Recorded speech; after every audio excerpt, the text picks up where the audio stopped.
Обединетата македонска диаспора е против резолуцијата 602 на Сенатот и бара нејзино поништување. Во резолуцијата се дава поддршка на договорот меѓу Заев и Ципрас и се поздравува договорот со Грција за промена на името на Македонија, како услов за членство во ЕУ и НАТО. За ОМД резолуцијата е навредлива за македонскиот народ и спротивна на долгогодишните принципи и политики на САД во поддршка на националното право на самоопределување.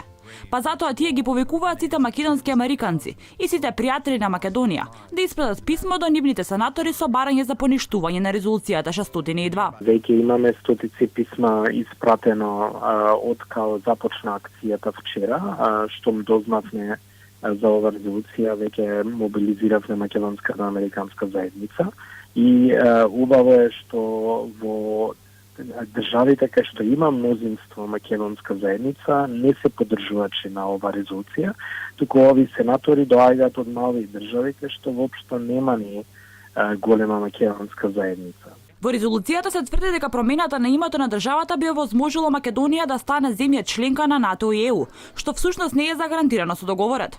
Ако Македонија го промени своето име, договорот не нуди гаранција за полноправно членство во НАТО.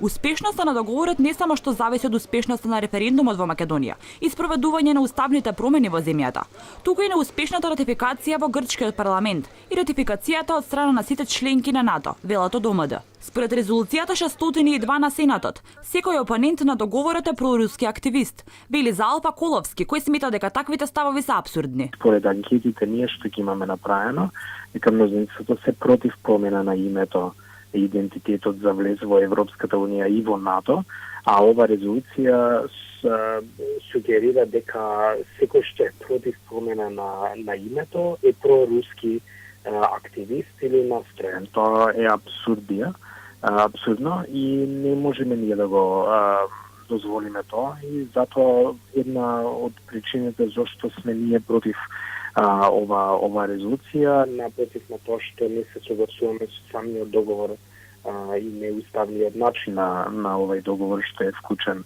Првиот човек на ума да вели дека резолуцијата е штетна за американскиот углед. Ако биде ратификуван, договорот ќе го отвори патот на Република Северна Македонија да се приклучи во НАТО и ЕУ, ќе ја острани наливноста во Западен Балкан и ќе ја намали можноста за руско мешање. Русија се обидува да ја поддржи опозицијата за поткопување на договорот, на што Грција одговори со протерување четворица руски дипломати. САД ја призна Република Македонија под уставното име заедно со 137 други земји. Поддршката е изразена преку резолуцијата 602 за референдумот и уставните амандмани е спротивна на долгогодишните надворешни политики на САД, градени на основ на правото за самоопределување, велат од Сдруженијето.